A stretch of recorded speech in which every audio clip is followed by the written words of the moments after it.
ni mpango ambao unatugharimu pesa nyingi sana, kwa sababu tunalipa fedha ambazo tunazozichukua tunalipa pamoja na interest kubwa, na kwa hivyo hatuna uhakika hata kama hizi pesa zitaendelea kuja.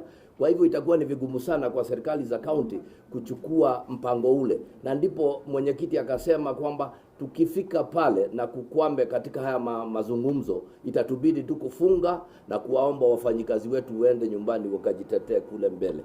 For the SHA registration to succeed, first of all we need to pay the CHPs. How do we pay when there's no money? We also need to pay the people who are in charge of our facilities. Some counties here are yet to pay salaries for the last 3 months as a result of the delay in disbursement.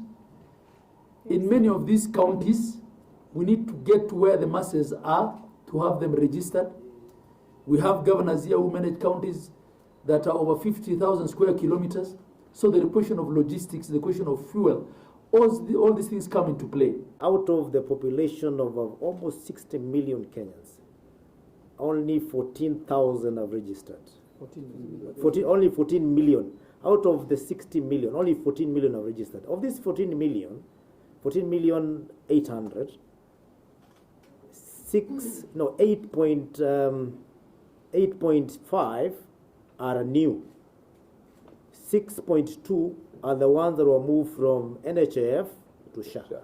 Practically, it means that only 8 million Kenyans have taken the responsibility to register themselves to be known so that it can be treated using SHA in the facilities. What is the problem? The problem could be both attitude by the people themselves. It could be the message that is coming from us, the public, when we all the time talk about SHA is not working, and therefore people don't feel the urge to register themselves. And we are asking all the stakeholders to please urge and help all the Kenyans register themselves. It's the only way you can be able to go to a hospital and be claimed without paying, and because the facility will claim later from the SHA. If you're not registered, that is where we have that element of facilities asking you to pay for you to pay in cash because you're not in the system. We note with great concern the delays by the Controller of Budget to approve requisitions for the withdrawal of funds. This is unacceptable to an institution that's supposed to be facilitative. We call upon the Controller of Budget to stop being a bottleneck to this process and ensure counties access their funds in a timely manner. We note that as of May 2024, the total outstanding debts owed to county governments by the defunct National Hospital Insurance Fund, NHIF, was Kenya shillings 12.9 billion. So far, only Kenya shillings 3.8 billion of this has been remitted, and counties are currently still owed 9.1 billion. We call upon the SHA to expedite the payment of pending claims under the NHIF and SHA. This will allow for timely payment of our vendors as well as effective service provision for the patients. There was a requirement by facilities that are owned by both the public and the private to be licensed and registered. All the public facilities and the private facilities that are registered and licensed were a total of 48,000. But to date, the number of facilities that are operationalized by SHA is only 7,800, which is hardly 10%. So what about the other facilities that are ready for SHA and SHA has not rolled out? When patients go to those facilities, definitely they will not be able to access that because it is not available. And therefore, we have to pull up our socks both on the side of SHA itself and the public to make sure they register themselves. Only then will the system start working 100%, and we stop having this issue of SHA is not working. It's not working because all of us have a role to play, which we have not played for that matter. How can we be able to pay KEMSA if we are still owed 9 billion by the de facto NHIF authority? Because if you look at what is owed to KEMSA by counties put together, it is a meager 3.8 billion as compared to 9.1 that is owned by NHIF. In fact, we are at a point where we are saying, why don't you just cash off, offset that money that is owed to KEMSA.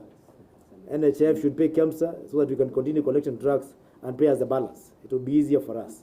But all the time it is blamed on counties. We have not paid KEMSA. We are not having drugs in the facilities.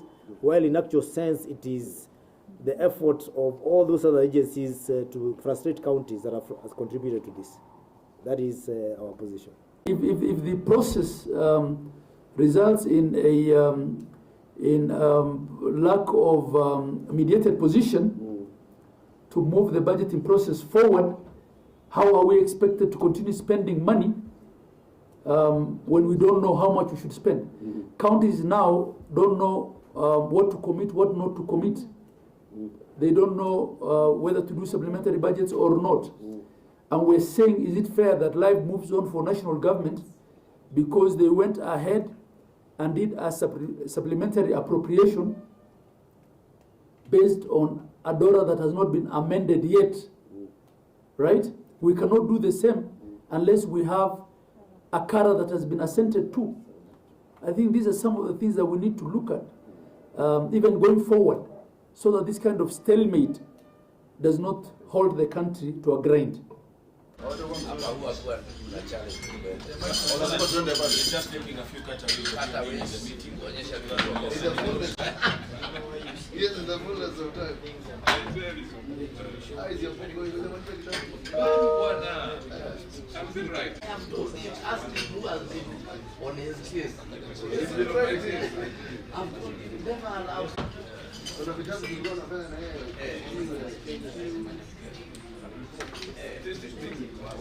That is the reason. No, it's I've always told you, The success story of Professor, they say the version of you, and I look at it, the Gen Z, to hold on to, si tumeondoka, wanaambiwa wale wamewafikisha hapa, kuna mtu alikuwa anaitwa Professor be the actual story.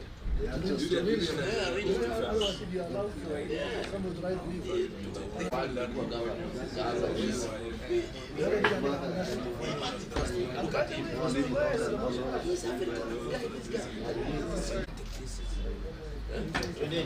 But it's a better way than somebody writing your own. Not feeling stupid with money.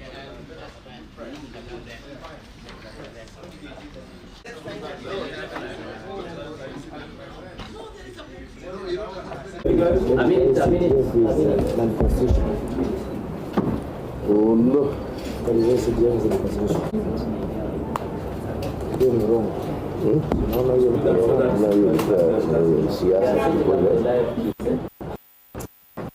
Yes, it will take the hand of God. East and West. Yeah, East and West. You know that.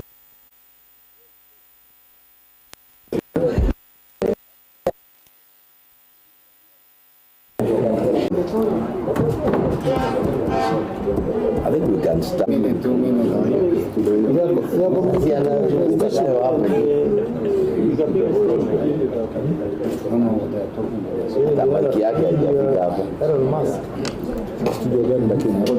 Ailete hapa. Is it on? Yes. Yeah, it's wireless. I initial the pages. Just a moment, I initial this presser.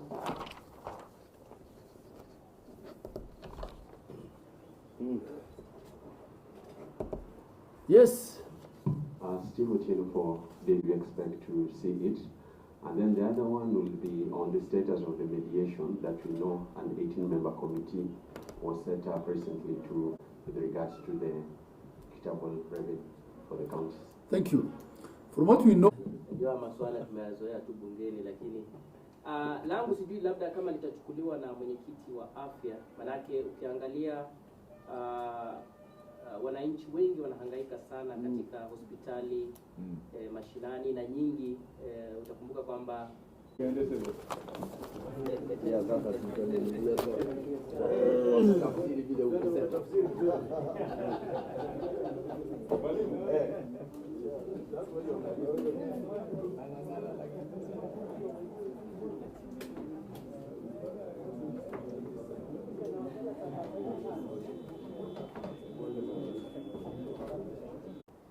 Counties are receiving 50% of the equitable share based on fiscal year 2023-24's allocation. That's previous year's allocation. This is just a stopgap measure that the Council of Governors sought to ensure continuity of operations in counties due to lack of a county allocation and Revenue Act. The National Treasury, even on the basis of these arrangements, is yet to disburse 63.6 billion for October and November 2024 allocations. However, by December 2024, the 50% will have been exhausted, which means county governments will not receive any disbursements from January 2025. And to the best of our knowledge, a date of return back to the negotiations has not been announced. We are well into the 30-day available under the law for this exercise to be completed. And within that 30 days, mediation ought to be completed. Else we will be in a serious crisis, because we will have ADORA that's not supported by ACARA, and both houses of Parliament will need a 2/3 majority to overturn the presidential memo that returned that CARA, which we don't see happening. There's also another imminent problem in that the houses are likely to go on recess. And from what we gather, according to the calendar, are unlikely to come back before February of next year. And you know, our fiscal year ends in June. So there ought to be sufficient time between when this budgeting process is finalized, consummated, and the fiscal year end to allow us to implement the budgets.